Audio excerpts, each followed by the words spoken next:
Hey guys, welcome back to The Wolf Among Us. We are here in episode number 3 now, the third video of this series. Again, we're still in post-commentary. We're going to be in post-commentary for this entire first chapter.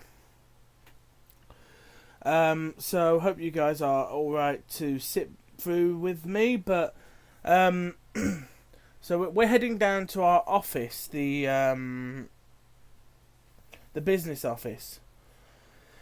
That guy is an important guy at some point, but for the time being, he's a nobody. But, yeah, we're heading down to our office, and we have to, we have to try and find out who the girl is, because, at the moment, she's unknown, because we don't know her name, we don't know what story she's from. We don't have any idea on her, so we need to find out who she is so we can contact her family and all of that sort of stuff. But here we're about to meet for the first time Ichabod Crane. Ichabod Crane. We're about to meet Ichabod Crane, the deputy mayor of Fabletown. He's giving Snow White a dressing down. I'll just stay quiet. I don't think it's in my interest to intervene.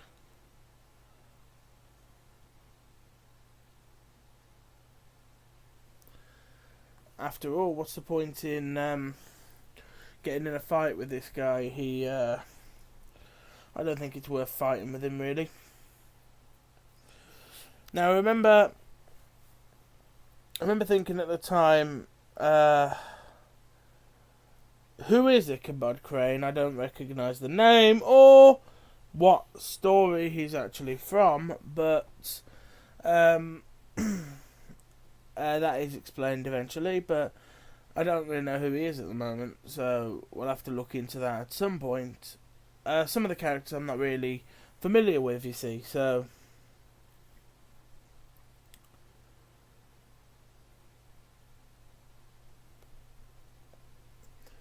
this guy just gives me the creeps. Director of Operations. What's one of those? What does one of those do? The only director of operations that matters is Kane in WWE. Bye, Crane, you dick. Stay quiet, no point fighting with him. And he's gone. So we can do something. We're adding new entries to the Book of Fables as we go along, because Crane obviously is a different character, a character we've seen for the first time. When we see a character for the first time, we get an entry into the Book of Fables. I will eventually go through the Book of Fables towards the end of the entire game, because who's that behind that? What the hell is that? What's a buffkin? What's a buffkin?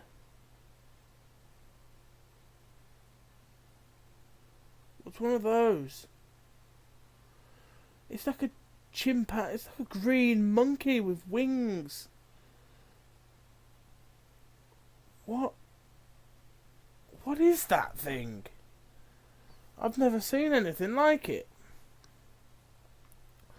Oh well. At least we found the missing wine.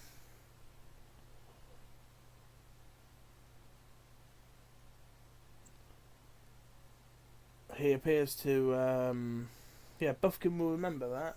So, looks like I said something that will have some sort of effect somewhere down the line.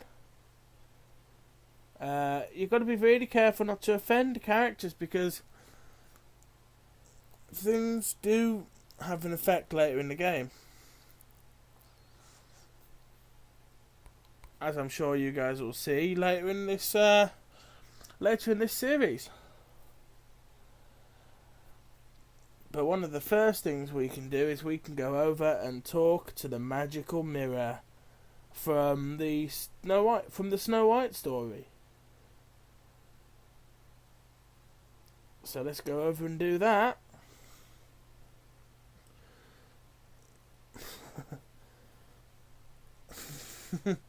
The mirror wants us to speak in riddles.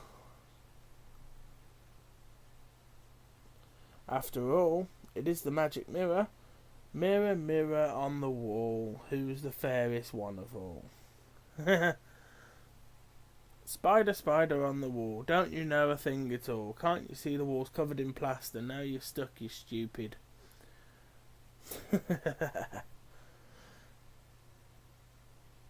But the useful thing about the mirror is you can use the mirror to observe. You can use the magical mirror to observe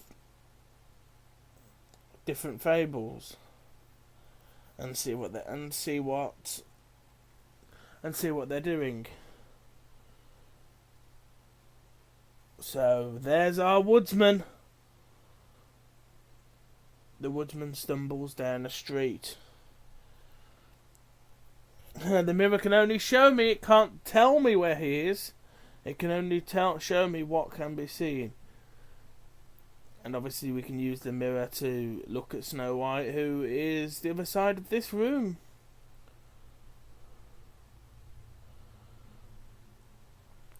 Now, if you notice, you can actually look at the woodsman again, and you can see that he's now moved.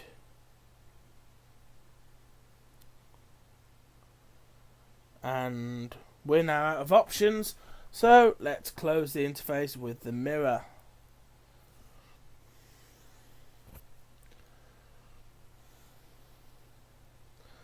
And just as we do that, Snow White finishes on the phone, and the magical flying chimpanzee arrives back with the books. So maybe if we look in the books, we can find out. What story the dead girl belongs to, and who she is, because obviously a fable, we assume, has been killed. So we have to do something, because, well, she's next of kin or family. They need to be made aware. So we're going to have to do that. And start with this big book, which has got a picture of everyone in. Now this one's quite cool because it shows you a lot of the people who are involved, and you can look at various different people. Now we'll go over to the top. We'll go over to the top corner, and there is Ichabod Crane. Now that shows me that Ichabod Crane, because I looked him up, is the only survivor of the Headless Horseman. So, yeah, he's a character. He's certainly a character I'd never heard of. And then go to the opposite side. There's the Big Bad Wolf and the Woodsman.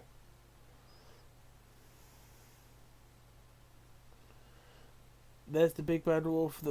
There's the Big Bad Wolf, the Woodsman, and Red Riding Hood. You've got Beauty and the Beast down the front. Colin and the Three Little Pigs.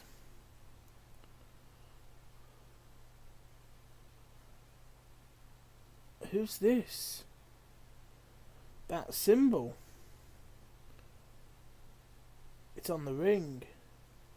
So that means that person wearing the horse's head could be our girl. So what we want to do now is, now we know a symbol we're looking for, we now need to see if we can find something that matches it in this book. There's a lot of things in this book you can look at. There's the glass slipper of Cinderella. Buffkin can translate for us though, so we can ask him to do that. But obviously, guys, as you'll know, little circles pop up on the screen when you can do something, so that's what you're looking for. So just look for little circles, press R1 and L1 to flip around the pages. I skipped that page because I think that's the page I was looking for.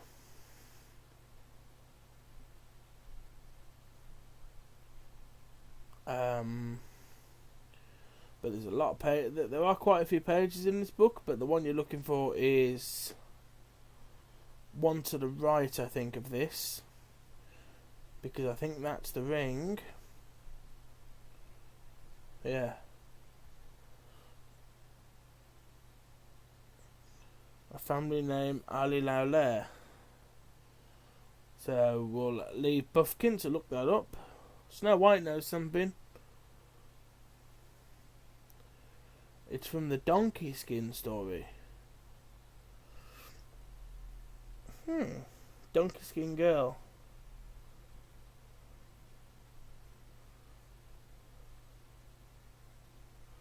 Quite a horrible story, actually. There was once a great king with a beautiful queen. The queen grew ill, and so her husband promised only to marry the most beautiful girl in the kingdom. After a long search, it became clear that the only person of such beauty was his daughter, Faith.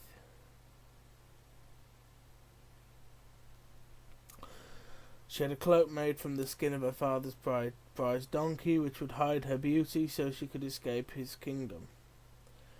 She eventually lived happily ever after, marrying a prince. What a horrible story, though. Now, you see, this is Buffkin marking this fable deceased, because the Donkey Skin Girl is dead. So that's who it is, guys. Now I know it's been a bit obvious there that these videos have been titled Faith, but Faith is that first girl. That girl we met in episode 1 and found dead at the end of episode 1 is the Donkey Skin Girl. Kinda horrible. But what can you do? We've got to move on, and we've got to move on and put this together. Kind of sad, really. But if you just have Bigby walk over towards the door, you can go,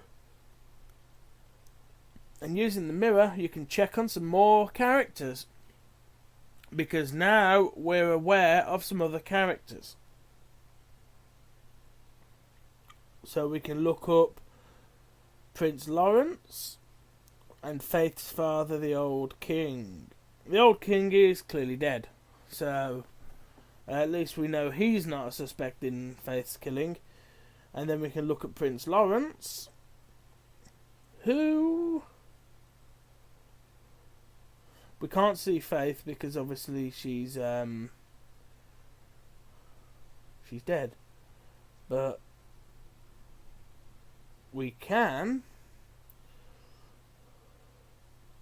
however, look at Prince Lawrence, who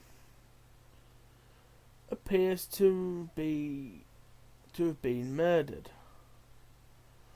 So we should probably go over there pretty bloody quickly, because he looks to be in quite a state, and we really need to go and check up on him before this all goes somewhere we'd rather it didn't.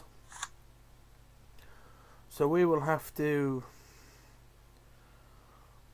go and double check on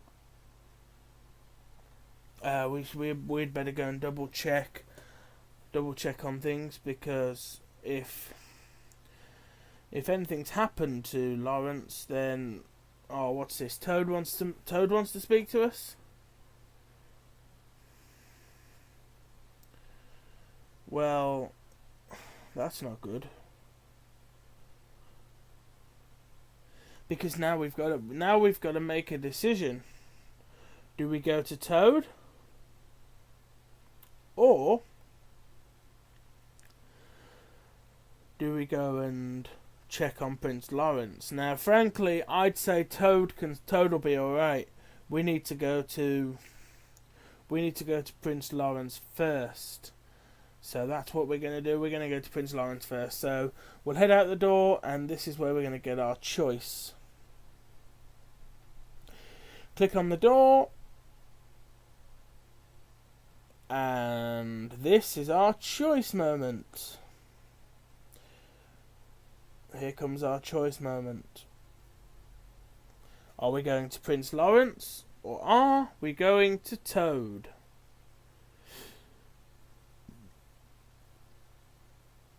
Time for us to make a decision, guys. And that's what we've got to do. We've got to decide what we're going to do. The way I look at it is we've really got to go to Lawrence first.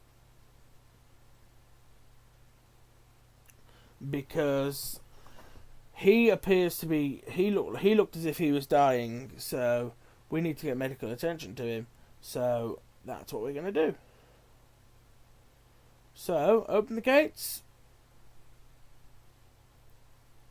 Bigby's decisions. We can get to Toad or to Lawrence. We've got two options, square or circle. I'm going to Lawrence's apartment because he needs medical attention, and we should get there and give it to him.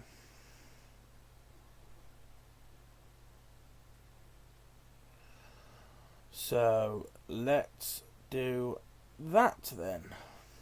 We'll arrive at Lawrence's apartment shortly. So that's our decision. That's what we're going to do. We're going to go to Lawrence's house first. So I certainly hope the guy isn't dead, because I mean he did appear to be pretty bashed up when we checked in on him via the mirror. We want to get over there and make sure that he's okay,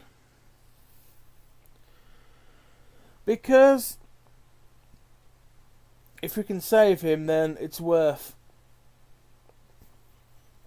letting Toad have a burglary. You know, I mean, a burglary compared to a potential murder case. I'm going to deal with the murder case first, frankly. To me, the murder case is more the potential murder, because he appeared to have been pretty banged up. Now, if you stay quiet here, Snow will make her mind up, and I let Snow decide. I probably should have spoken up there, but it is definitely important to get us in there pretty quickly and not take too much time. So obviously the first port of call is the front door.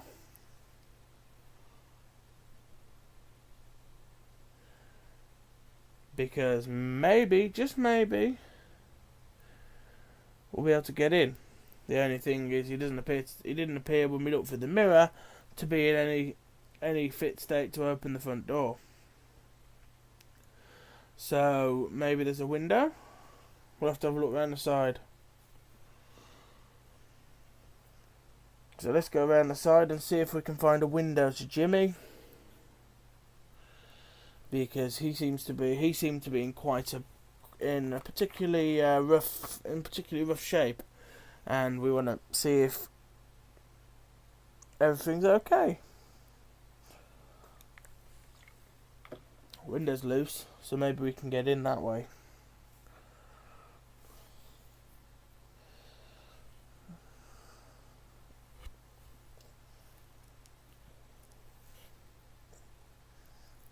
Looks like we can get in through the window.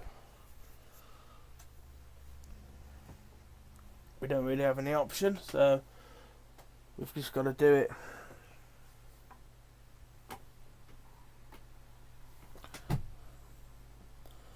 Make sure this guy's alright. Who knows? Who knows what's happened here, but by the looks of it, he appears to be out of it in his armchair. He looks really gaunt, like he's been there a while. Maybe he's dead then. Surely the first thing you want to do is check for a pulse. Although that in itself might be futile.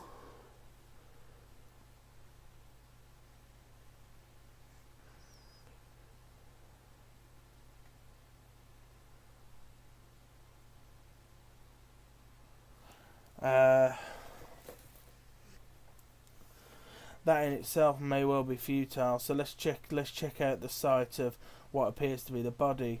See how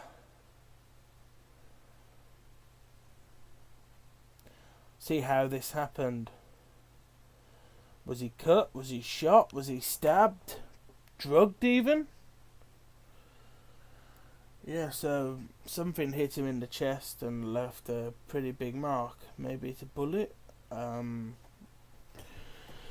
Doesn't look like his wrists have been cut, but his arms are dry, so the blood on his wrists is quite dry.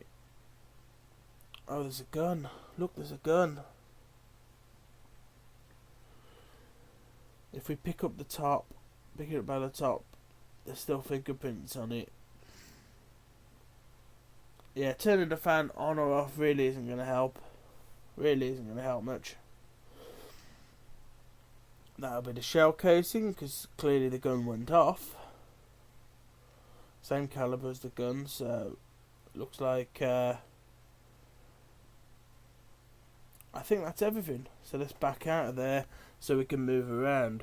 Now there's a mark on the wall there, a bullet sticking out the wall. So we want to double check that. We want to double check and see if he's been shot or if he's tried to shoot himself.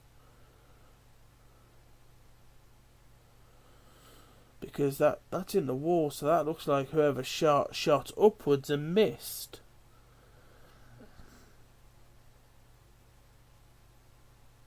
That's weird. Very weird. There's blood on the floor. Oh, what a mess. Poor man. Poor man. Looks like he's been killed. What? Oh. Panel. What panel? What does that panel do? I don't even know what that panel does, to be honest.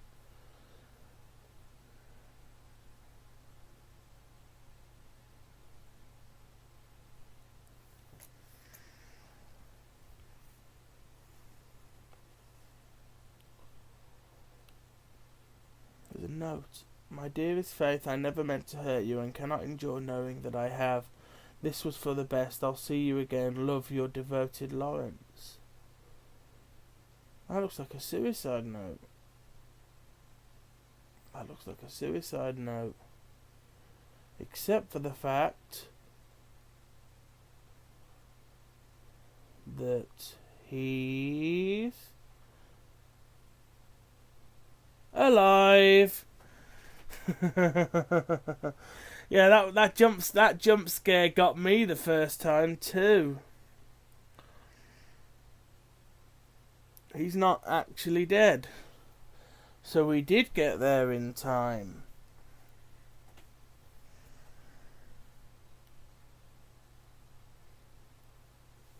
Good to know that we got there in time. I mean, he still looks like he's pretty badly hurt. But at least the man's not dead. That's a good thing.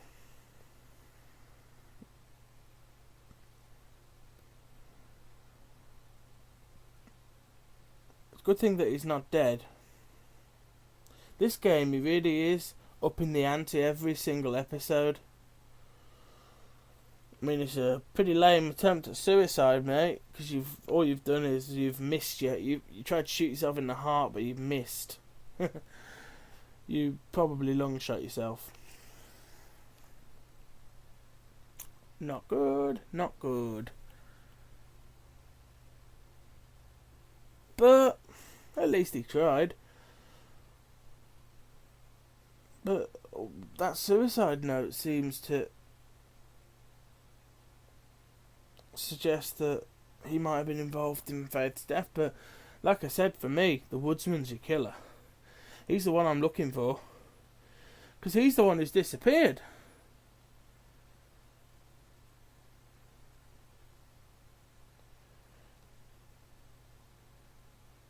But we'll have to find out what's going on. He really does look horribly gaunt, though.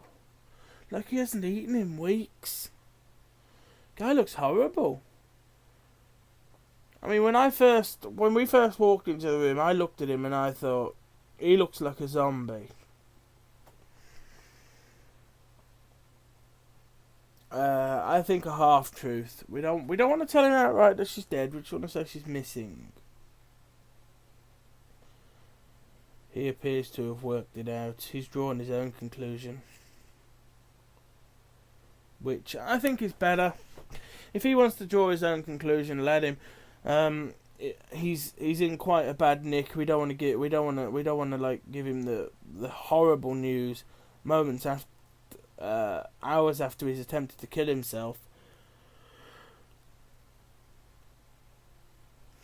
The door. Someone's breaking in. I wonder who it's gonna be. We better we need to get out of the way, because whoever's trying to break in is gonna do a runner the moment they see us.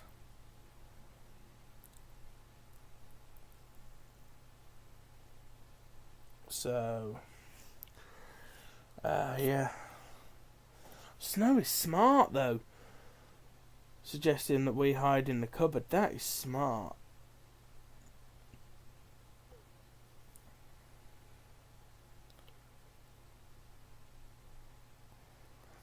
That is smart. That really is quite smart, actually. But who's it gonna be?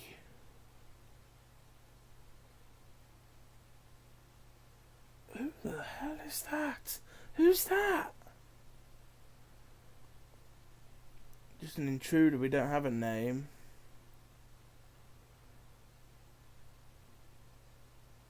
He's a big fella though, isn't he? Yeah, screw this. He's going too close to the body. Let's just get him. And we'll go after this guy in the next episode of The Wolf Among Us. So thank you guys for watching, and I'll see you in the next episode. Goodbye. So we'll have to look into that at some point. Some of the characters I'm not really familiar with, you see. So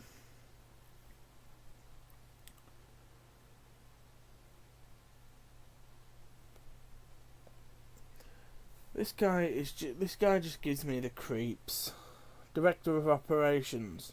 What's one of those? What does one of those do? The only director of operations that matters is Kane in WWE. Bye, Crane, you dick. Stay quiet, no point fighting with him. And he's gone. So we can well, we have to try and find out who the girl is, because at the moment she's unknown, because we don't know her name. We don't know what story she's from. We don't have any idea on her, so we need to find out who she is so we can contact her family and all of that sort of stuff. But here we're about to meet for the first time Ichabod Crane. Ichabod Crane. We're about to meet Ichabod Crane, the deputy mayor of Fabletown. He's giving Snow White a dressing down. I'll just stay quiet. Hey guys, welcome back to The Wolf Among Us. We are here in episode number 3 now, the third video of this series. Again, we're still in post-commentary. We're going to be in post-commentary for this entire first chapter.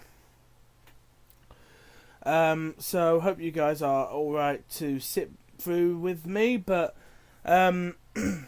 So we're heading down to our office, the business office. That guy is an important guy at some point, but for the time being, he's a nobody. But yeah, we're heading down to our office, and we have to. I don't think it's in my interest to intervene.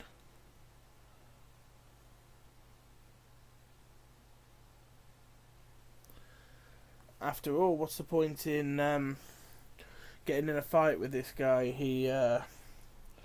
I don't think it's worth fighting with him, really.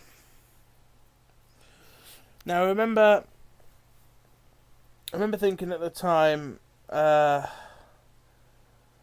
who is Ichabod Crane? I don't recognise the name or what story he's actually from, but that is explained eventually, but I don't really know who he is at the moment. Do something. We're adding new entries to the Book of Fables as we go along, because Crane obviously is a different character, a character we've seen for the first time. When we see a character for the first time, we get an entry into the Book of Fables. I will eventually go through the Book of Fables towards the end of the entire game. Because, ooh, who's that behind that? What the hell is that? What's a buffkin? What's a buffkin?